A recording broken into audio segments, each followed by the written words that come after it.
The Eagles' Super Bowl dreams came crashing down at the hands of the Seattle Seahawks, but in a season plagued by inconsistencies and white noise, there are plenty of positives to take. So before we get to mock drafts and free agents and all of the off-season buzz, I thought it was a good time to look back at my top 10 most impressive Eagles of the 2019 campaign. Quick disclaimer though, these are all subjective, so you may totally disagree, and that is exactly what makes these kind of videos fun. So if you disagree with me, let me know down in the comments section, tell me to stick to soccer, and let's have a debate. And as always, if you're new around here, make sure to hit that big red subscribe button and get your daily dose of Philadelphia sports coverage from phillysportsnetwork.com.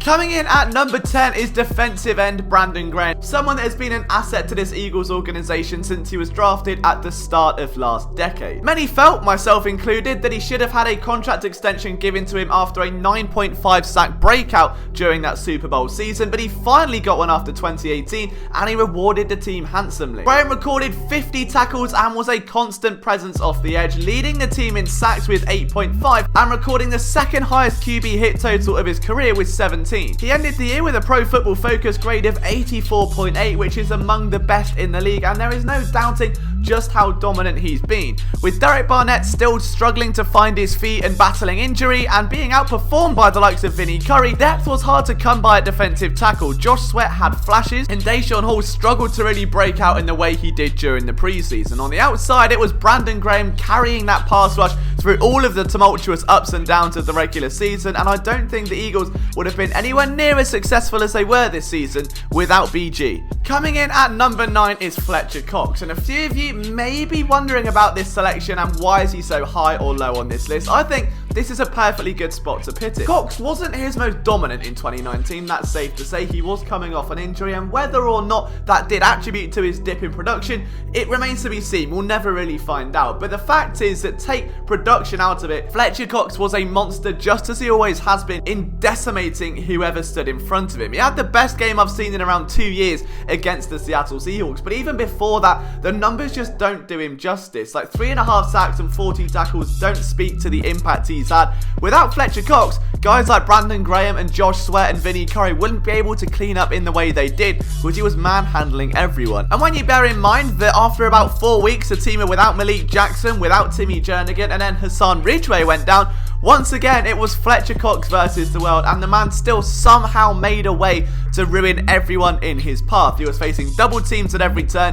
He wasn't the most decimating in terms of sacks, but in terms of overall help to his defense, the pass rush would have been nowhere near as impressive without Cox involved. The man is still an elite defensive tackle no matter what way you want to spin it, and for that reason alone, he gets a space inside the top 10. Number 8 may come as a surprise, but it is Greg Ward Jr., because the impact the man had on this offense may well have saved the season. I documented it in the film room earlier this year. The fact that every catch he made, he would immediately try and turn upfield and push for extra yards. It was that new sense of renewed energy, that buzz, that hunger, that drive that had been so desperately missing from the Eagles offense in 2018. Ward ended his year with 254 receiving yards, averaging 9.1 yards per reception, and of course gaining a touchdown against the Washington Redskins, the first of his career. I think Greg Ward has made such an account of himself that he will definitely be a piece of this team moving forward.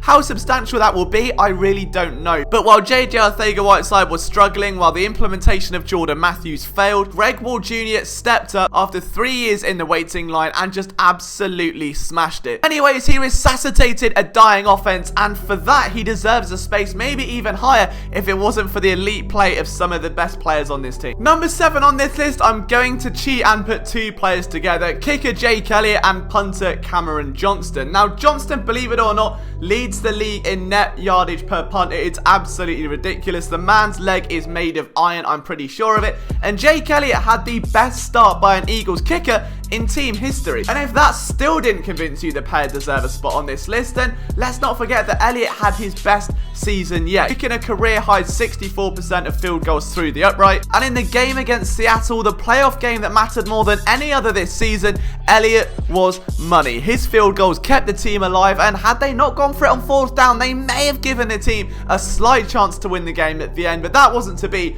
Either way, the Eagles have a franchise kicker in Jake Elliott for the first time since the era of David Akers, and they may just have the same in Cameron Johnston. Number 6, Jason Kelce. Only him and Isaac Seumalo were the Eagles offensive linemen to play every single snap of the 2019 season, and Kelce, despite getting up there in age, was still among the very best in his game. Without him, the running game would have been nowhere near as productive. Carson Wentz would have been on his backside a lot more, and you just can't fault the energy and the impact he brings. Like, even ahead of that game of Seattle, he went out onto the field beforehand with his name scratched off his jersey, proving that they're a bunch of underdogs, that they're a bunch of no ones, and that no one is bigger than the name on the front. It was such a statement to make. Kelce has rallied that team with halftime speeches on countless different occasions, but his play on the field really does speak for itself, and again, without Jason Kelce, the offense would somehow be even more sporadic. Into the top 5 we go, and we're going to start with a statement. Pay that man. It has been a long time coming. I can't believe he went through a whole season without raising anything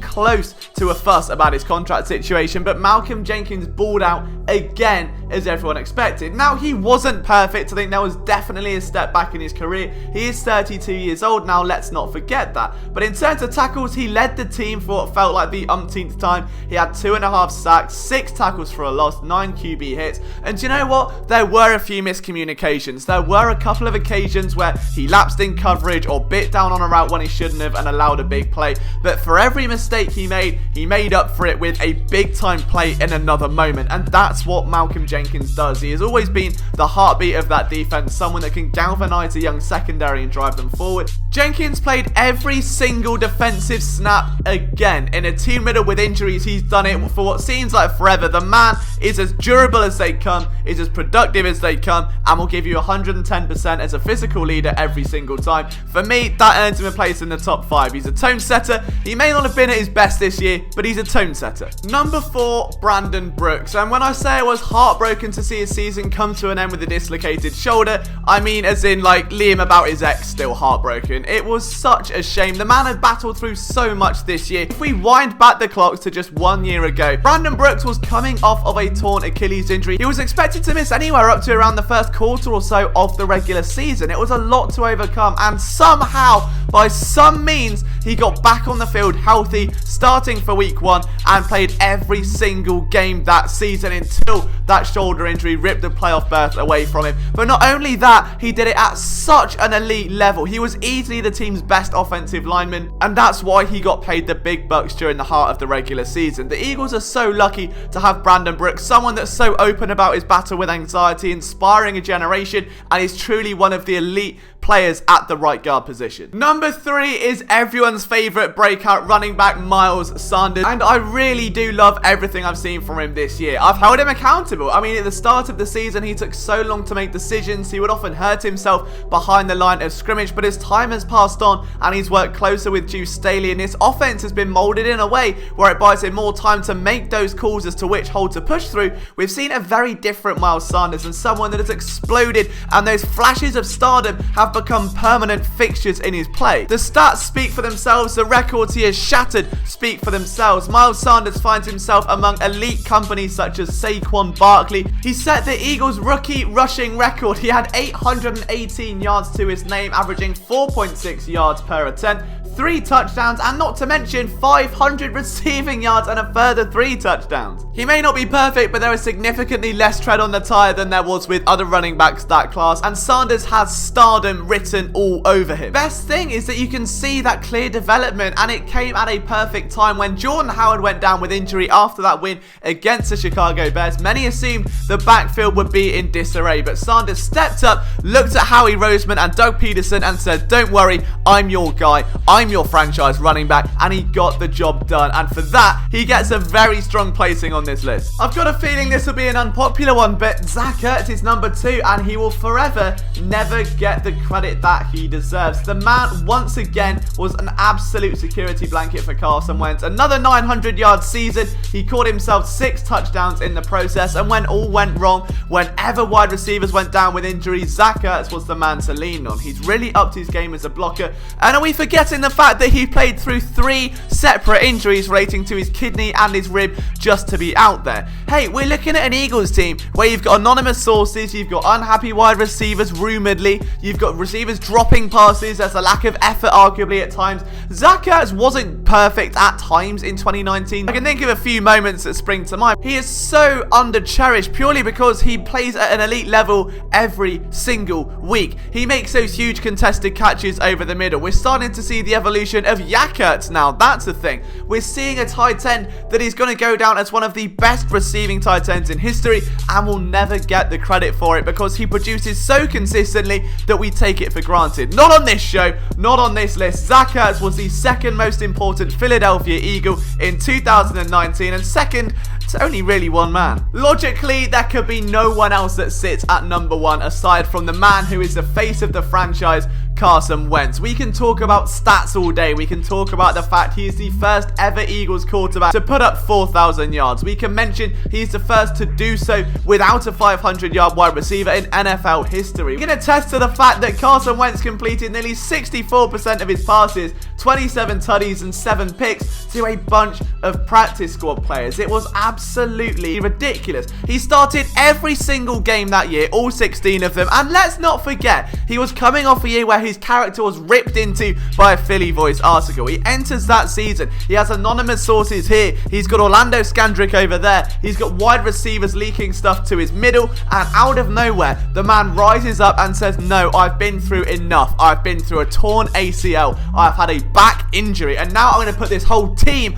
on my back, and I'm going to drag it over the line to the playoffs and prove I am everything that I am advertised, and then some, and more. I am Carson Wentz. I'm the future of this franchise, and I'm among the best quarterbacks in this league, and that is what he did in 2019. This was the year the Philadelphia Eagles became the Carson Wentz show. It wasn't Carson Wentz distributing to playmakers. Carson Wentz was the playmaker. He was the core, and that's the way it has to stay for this Super Bowl window to stay open just a little while longer. But guys, let me know what you think down in the comments below. Who are your top 10 Eagles of 2019? From myself, Liam Jenkins, my Twitter is @LiamJenkinsPSN. I'll see you soon.